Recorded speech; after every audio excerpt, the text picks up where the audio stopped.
नमस्कार दोस्तों। अगर आप लॉ ऑफ अट्रैक्शन को फॉलो करते हो लेकिन लॉ ऑफ अट्रैक्शन आपके लिए अच्छे से काम नहीं करता या आपने सारी टेक्निक्स इस्तेमाल करके देख ली उसके बाद भी लॉ ऑफ अट्रैक्शन आपके लिए काम नहीं कर रहा, तो इसका क्या रीजन हो सकता है। आज की इस वीडियो में मैं आपको यही बताऊंगा कि कैसे लॉ ऑफ अट्रैक्शन आपके लिए काम करेगा। जब हम लॉ ऑफ अट्रैक्शन के बारे में जानना स्टार्ट करते हैं, यानी जब हमें इसके बारे में पता चलता है, तो उस वक्त हमारा माइंडसेट इस तरह का होता है कि हमें ऐसा लगता है कि हमारी लाइफ में कुछ ऐसा मैजिक हमें मिल गया है।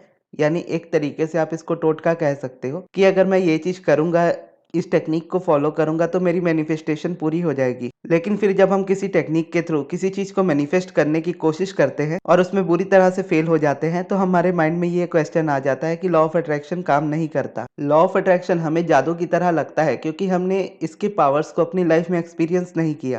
जब आप सच में इस चीज़ को एक्सपीरियंस करोगे और सही में आप लॉ ऑफ अट्रैक्शन को फॉलो करोगे, तो आपको ये चीज़ मैजिक नहीं लगेगी, क्योंकि आपको पता होगा कि ये चीज़ आपके लिए लॉजिकली पॉसिबल थी और आपने वो चीज़ अचीव कर ली और इसके लिए किसी भी तरह की टेक्निक की ज़रूरत पड़ती ही नहीं। इस चीज़ का अनुमान आप इसी चीज़ से लगा सकते हो कि दुनिया में सारे लोग लॉ ऑफ अट्रैक्शन फॉलो नहीं करते, लेकिन स्टिल जो लॉ ऑफ अट्रैक्शन नहीं भी फॉलो करते, उनकी लाइफ में भी सब कुछ अच्छा होता है। उनकी शादी भी उनके स्पेसिफिक पर्सन से होती है, उनको उनकी जॉब भी मिलती है, उनको उनका अच्छा करियर भी मिलता है, उनको सारी चीज़ें लाइफ में मिलती है। तो लॉ ऑफ अट्रैक्शन में जब बात आती है, तो लॉ ऑफ अट्रैक्शन फॉलो करते समय हम गलती ही यही करते हैं कि हमें ऐसा लगता है कि हमारे पास कुछ बहुत ज़्यादा डिफरेंट है। और चाहे आप लॉ ऑफ अट्रैक्शन को फॉलो करो या ना करो, यूनिवर्स यानी सोर्स यानी ईश्वर हमारी हमेशा मदद करते ही रहेंगे। और हमारी डिजाइनिंग यानी हमारी बॉडी इस तरीके से बनी हुई है कि हम नेचुरली अपने आप को दुनिया की हर सिचुएशन में से निकाल सकते हैं और दुनिया में जो चाहे वो हासिल कर सकते हैं। लॉ ऑफ अट्रैक्शन आपकी लाइफ में तब आता है जब आप उसको खोज रहे होते हो, आप कुछ ऐसा खोज रहे होते हो जिसकी वजह से आपकी लाइफ ईजी हो पाए, तो आप जुड़ते हो इस चीज़ से। और क्योंकि सही टीचिंग्स नहीं होती, जिसकी वजह से हमें ये प्रॉब्लम होने लगती है और उसके बाद हमें लॉ ऑफ अट्रैक्शन पर विश्वास नहीं होता। लॉ ऑफ अट्रैक्शन मैजिकल ज़रूर है, लेकिन ये मैजिकल तभी लगता है जब कोई ऐसा पर्सन आपको देख रहा हो जिसको ये ना पता हो कि जो चीज़ उसे मैजिक दिख रही है वो इजीली पॉसिबल है।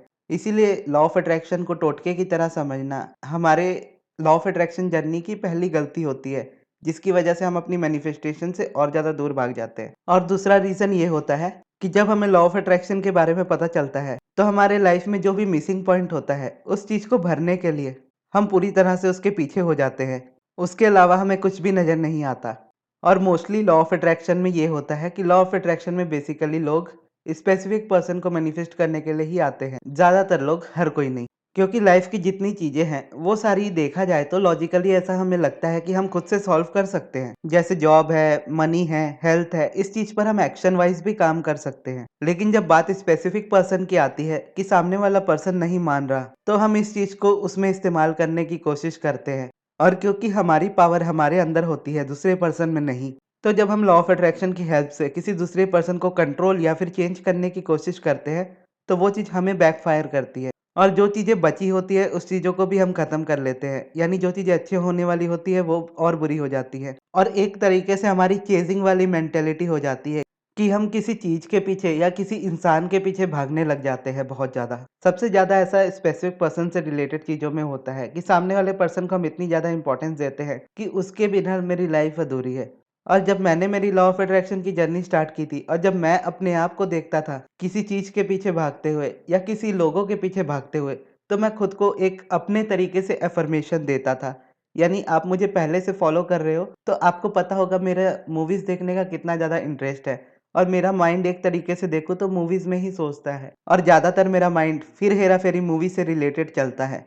तो इस चीज़ से मैंने अपने आप को कैसे बाहर निकाला था फिर हेरा फेरी की हेल्प से, वो मैं आपको बताता हूँ। आपने फिर हेरा फेरी में वो वाली सीन देखी होगी जहाँ पर बाबू राव स्विमिंग पूल में बाल्टी डालकर पानी निकाल के नहा रहा होता है। अब अक्षय कुमार यानी राजू उसको देखकर बोलता है कि इनके हाथ में सोने का लोटा दिया फिर भी इन्होंने भीख ही मांगना है। तो वो लाइन मुझे हमेशा ऐसा लगता था कि अक्षय कुमार मुझे बोल रहा है लॉ ऑफ अट्रैक्शन को लेकर, कि जब भी मैं किसी चीज को चेस करने की कोशिश करता था या किसी पर्सन को चेस करने की कोशिश करता था, तो मेरा माइंड मुझे अक्षय कुमार की वॉइस में यही कहता था कि इसके हाथ में सोने का लोटा दिया फिर भी इन्होंने भीख ही मांगना है। अब ये बात मेरे दिल पे लग जाती थी कि सच में बाबूराव वाला ही हाल है मेरा, कि सामने मेरे स्विमिंग पूल पड़ा है और मैं स्विमिंग पूल के अंदर बाल्टी डाल के पानी निकाल रहा हूँ फिर नहा रहा हूँ। और फिर उसके बाद अक्षय कुमार भी जाता है ना, कहता है कि ये स्विमिंग पूल है, कुआँ नहीं है जो पानी निकाल के नहा रहे हो, सीधे जाओ अंदर। तो ऐसे करके वो आगे जाके झाँकता है और उसके बाद पीछे से अक्षय उसको धक्का मार के गिरा देता है स्विमिंग पूल में। तो एक तरीके से यूनिवर्स भी मेरे को वैसे ही गिराया था। तब मेरे को समझ में आया था कि बाल्टी निकाल के पानी से नहाने की ज़रूरत नहीं है, स्विमिंग पूल है तो हम खुद के नहा सकते हैं। यानी लॉ ऑफ अट्रैक्शन में आपको किसी भी चीज़ के पीछे या किसी भी इंसान के पीछे भागने की ज़रूरत नहीं है, आप उस चीज़ को ईज़िली हासिल कर सकते हैं। तो पहला लेसन ये था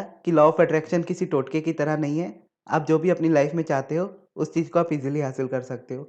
दूसरा लेसन ये है कि कभी भी आपको किसी भी पर्सन के पीछे या किसी भी चीज़ के पीछे नहीं भागना है, क्योंकि आपके हाथ में सोने का लोटा दिया हुआ है यूनिवर्स ने।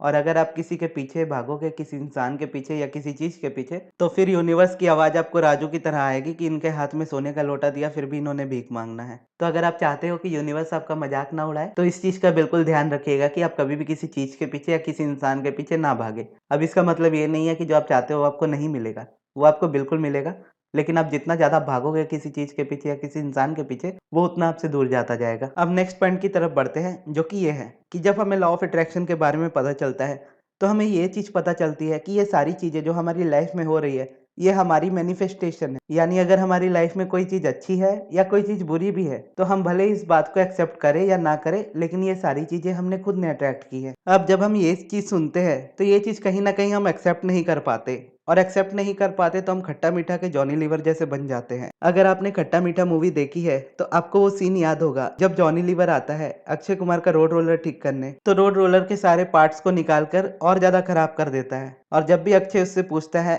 तो जॉनी लीवर जवाब देता है, अभी ठीक करके देता हूँ, और उसके बाद और ज्यादा खराब कर देता है।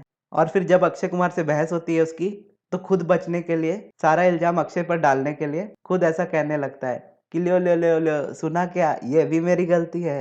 लो लो लो लो, सुना क्या, ये भी मेरी गलती है। नहीं भाई मेरी गलती है। नहीं नहीं मेरी गलती है। नहीं बाबा नहीं, मेरी गलती है यार। नहीं भाई साहब मेरी गलती है। मेरी गलती है ना। तो यही कन्वर्सेशन हमारी और यूनिवर्स की आपस में होती है, जैसी जॉनी लीवर की और अक्षय की हो रही है, कि हमारी गलती होती है लेकिन हम उस चीज को एक्सेप्ट नहीं करते और जॉनी लीवर की तरह कहते हैं, लो लो लो लो, सुना क्या, ये भी मेरी गलती है। तो उस वक्त हमें उस चीज़ को समझना चाहिए। यानी हमें भले ये ना समझ में आए कि हमारी गलती कहाँ है, लेकिन हमें ये समझना चाहिए कि हमने वाइब्रेशनली अपने आप को ऐसे पैटर्न में रखा, ऐसी रेजिस्टेंस में रखा, जिसकी वजह से वो चीज़ मेरी लाइफ में अट्रैक्ट हुई। अब अगर मुझे उस चीज़ को लाइफ में चेंज करना है, तो सबसे पहले मुझे उस चीज़ को एक्सेप्ट करना होगा कि हाँ, ये चीज़ मुझसे हुई है, इस चीज़ के जिम्मेदार मैं हूँ। या अगर आप ये नहीं भी मान पाते कि मैं जिम्मेदार हूँ, तो आप ये ज़रूर मान सकते हैं कि उस चीज़ को आप ठीक कर सकते हैं। तो ये हो गया एक लेसन। अब आता है आखिरी लेसन, जो हम सबसे बड़ी गलती करते हैं लॉ ऑफ अट्रैक्शन में, वो ये है कि हम टेक्निक्स को बहुत ज़्यादा स्विच करते हैं। यानी अगर हम स्पेसिफिक पर्सन को मैनिफेस्ट कर रहे हैं, तो हमारा इस तरीके से हो जाता है कि हमने स्पेसिफिक पर्सन को मैनिफेस्ट करने के लिए होपोनोपोनो प्रेयर स्टार्ट की, और कुछ दिन किया, रिजल्ट्स नहीं मिले, हमने चेंज कर दिया। या फिर 21 दिनों तक किया, फिर उसको छोड़ दिया, रिजल्ट्स नहीं मिले, तो सोचा कि अब एक नई टेक्निक ट्राई करनी चाहिए। फिर देखा कि स्क्रिप्टिंग से ये चीज़ें हो रही है दूसरों की लाइफ में, तो मुझे स्क्रिप्टिंग करनी चाहिए।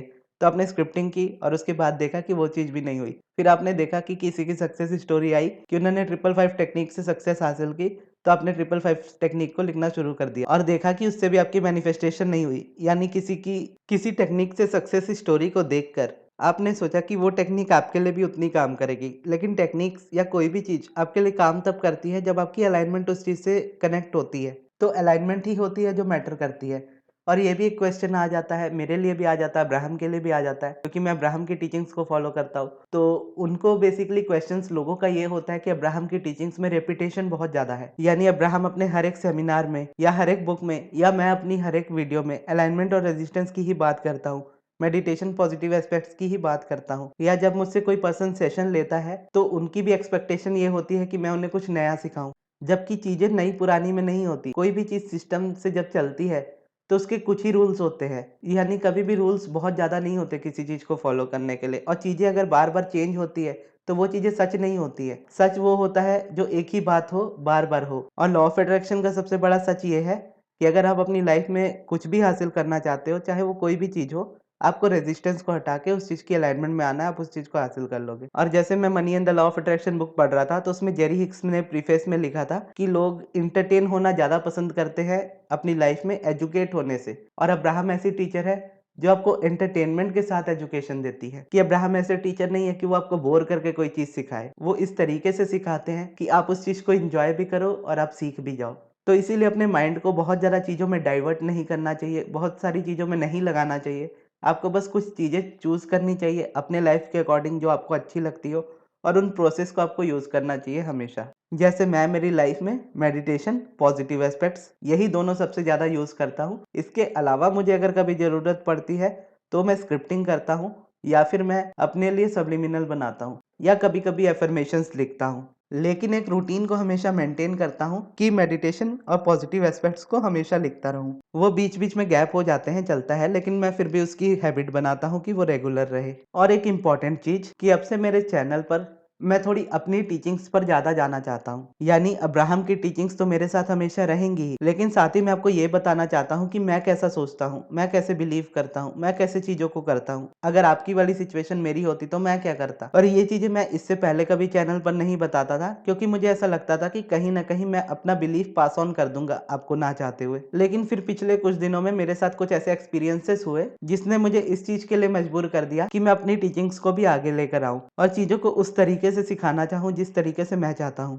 लेकिन ये है कि आज भी मैं आपको कभी भी ये नहीं कहूँगा कि आप अपनी इस डिज़ायर को मैनिफेस्ट करो और उस डिज़ायर को मैनिफेस्ट ना करो। यानी ये सही है और ये गलत है। जो भी आपके लिए सही है, आपके लिए गलत है, वो आप खुद डिसाइड कीजिएगा, क्योंकि उसका आपको पूरा हक है। मैं बस ये आपको सिखाऊँगा कि आपको कैसे खुद को इस तरीके से हील करना है कि आप अपने आप को इतनी अलाइनमेंट में लेकर आ सको कि आप जो चाहते हो उसको आप इज़िली मैनिफेस्ट कर सको। यानी अब से मैं जो भी पर्सनल सेशन लूँगा, उसमें सबसे पहले जब मैं आपसे बात करूँगा, तो मैं आपके अकॉर्डिंग आपकी लाइफ की रूटीन बनाऊँगा और उसी को आपको फॉलो करना है, बिना मुझसे कोई क्वेश्चन किए हुए। क्योंकि अगर आप मुझसे सेशन लेने आते हो, तो मैं आपसे ये एक्सपेक्ट करता हूँ कि आप मुझ पर इतना बिलीव रखो, क्योंकि सेशंस को कुछ दिनों के लिए ब्रेक देने का रीज़न मेरा यही है कि मैं जब भी सेशन लेता हूँ, जो चीज़ें मैं सेशन में बताता हूँ, मैक्सिमम लोग उसको फॉलो नहीं करते। उनको चाहिए होता है कि मैं उनको कुछ ऐसा सॉल्यूशन बता दूँ जिससे उनका ये काम हो जाए बस। तो ऐसा कभी भी नहीं होता। आपकी हीलिंग अपने अंदर से होनी चाहिए सबसे पहले। आपका अलाइनमेंट होना चाहिए अपनी डिज़ायर के साथ, तब आप उस चीज़ को मैनिफेस्ट कर सकते हो। तो अब से मैं जब भी सेशन लूँगा, मैं आपको रूटीन ही बना कर दूँगा और उस रूटीन को आप फॉलो करोगे, तो ही आपकी लाइफ़ में वो चीज़ मैनिफेस्ट होगी। और बिना कोई क्वेश्चन किए आपको उस चीज़ को फॉलो करना है। सिर्फ़ और सिर्फ़ फॉलो करना है। जैसे मैं कहूँ एग्ज़ैक्टली वैसे फॉलो करना है। आपकी लाइफ़ की एक मैनिफेस्टेशन नहीं, उससे आपकी पूरी लाइफ़ चेंज हो जाएगी। तो मैं पर्सनल सेशन तो अभी नहीं ले रहा हूँ, मैं मंडे से स्टार्ट करूँगा। और अगर आपको सब्लिमिनल बनवाना हो या फिर सेशन लेना हो, तो दोनों के लिए आप मेरे मैनेजर अमृत को कॉन्टैक्ट कर सकते हैं। तो उनका व्हाट्सएप नंबर मैं आपको कमेंट बॉक्स में दे दूँगा, आप उनसे बात कर सकते हैं सेशन या फिर सब्लिमिनल के लिए। तो ये थी दोस्तों हमारी आज की वीडियो। आपको ये वीडियो कैसी लगी? कमेंट बॉक्स में ज़रूर बताइएगा और इस वीडियो को यहाँ तक देखने के लिए बहुत-बहुत धन्यवाद।